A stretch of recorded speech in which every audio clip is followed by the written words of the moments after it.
قاعده 81 صفات و افعال سلبی را بشناسیم. صفات و افعال سلبی را بشناسیم.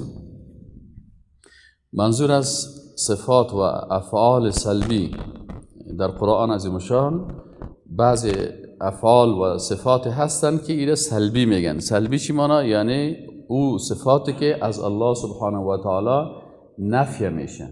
یعنی الله سبحانه و تعالی چی میکنه؟ او صفات از ذات خود نفی کرده.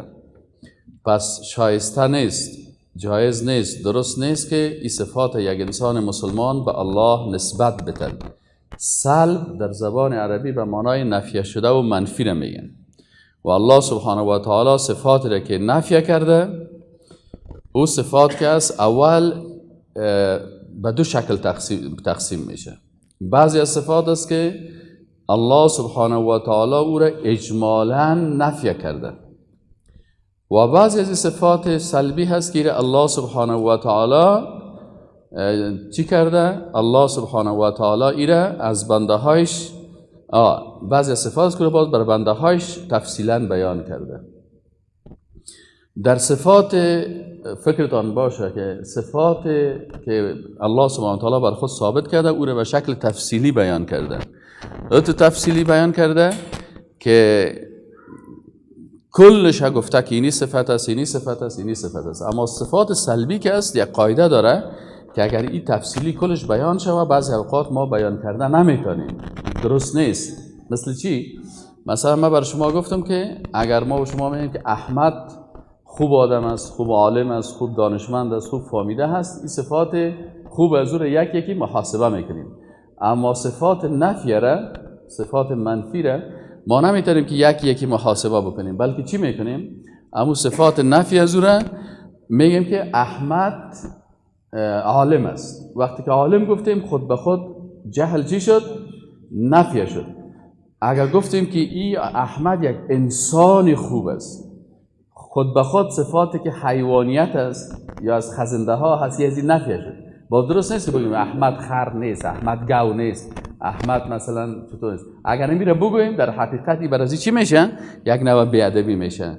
از این خاطر وقتی که برای انسان ما و شما گفتن نمیتونیم، برای خالق متعال هم صفات مثبت به شکل تفصیلی بیان شده و صفات سلبی که از خالق متعال نفی شده این اغلباً به شکل چی است؟ اجمالی است، مگر یک تعداد از صفات که الله سبحانه و تعالی او را چی کرده؟ در قرآن ذکر کرده. پس آنچه که در قرآن ذکر است ما او را بیان میکنیم و آنچه که به شکل اجمالی هست باز او اجمالی را ما چی میکنیم؟ به الله سبحانه و تعالی به شکل اجمالی چی میکنیم؟ اون امور از الله نفی میشه. خب صفات نفی یا صفات نقصان که به شکل اجمالی هست اما صفات است که من برای شما گفتم که به ذات خالق متعال شایسته نیست. ولله المثل الاعلى. الله در قرآن میگه که برای الله مثال های چی هست؟ عالی هست، صفات عالی هست که در اون صفات چی هست؟ قوت هست، قدرت هست، علم الغیب است، اینیا هست. بناهن عکس از این صفات کلش چی میشه؟ نفی میشه. فهمیدی یعنی؟ پس دیگه صفاتی که مربوط به احتیاج و ضعف و ناتوانی میشه یا خود به خود چی میشه؟ اجمالا نفی میشه. خب این حال در بعضی آیات دیگه باز الله سبحانه و تعالی چی میگه؟ قسم دوم صفات است که باز بعضش الله در قرآن تفصیلی بیان کرده که ما و شما به شکل توقیفی او صفاتی که به شکل چیز بیان شده به شکل تفصیلی بیان شده ما او را و چی است؟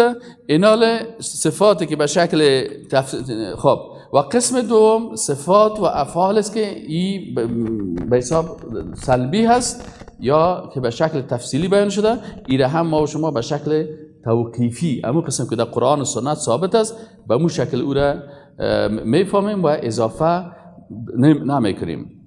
او صفات مثلا کدام صفات است؟ مثلا صفات است که الله سبحانه و تعالی نفی سنه را کرده، نفی نوم کرده، گفت الله تأخذه سنة ولا نوم. یا مثلا الله سبحانه و تعالی میگه ولقد خلقنا السماوات والارض وما بینهما فی 6 ایام و ما مسنا من لغوب. اینجا یهودیا به این عقیده بودن که الله سبحانه و تعالی وقتی که آسمان ها و زمین در 6 روز خلق کرد باز خسته شد الله سبحانه و تعالی میگه که و ما مسنا من لغوب و بر ما هیچ خستگی رخ نداد. پس بعضی از صفات است که او به شکل تفصیلی بیان شده، او را ما و شما به شکل توقیفی فقط امون اکتفا میکنیم، اما دیگه صفات سلبی که است به شکل اجمالی میگیم که وقتی که الله عالم الغیب و شهاده هست، بناهن چیزهایی که ضد علم الغیب است و ضد علم است او خود به خود چی میشه؟ نفی میشه. وقتی که الله والله علی کل شیء قدیر، وقتی که الله علی کل شیء قدیر قاعده بر ما داده شد که الله بر هر چیز قدرتمند است، بناهن هر چیزی که ضد قدرت است از الله چی میشه؟ خود به خود نفی میشه. این هم تو قاعده هست. فهمید یا نه؟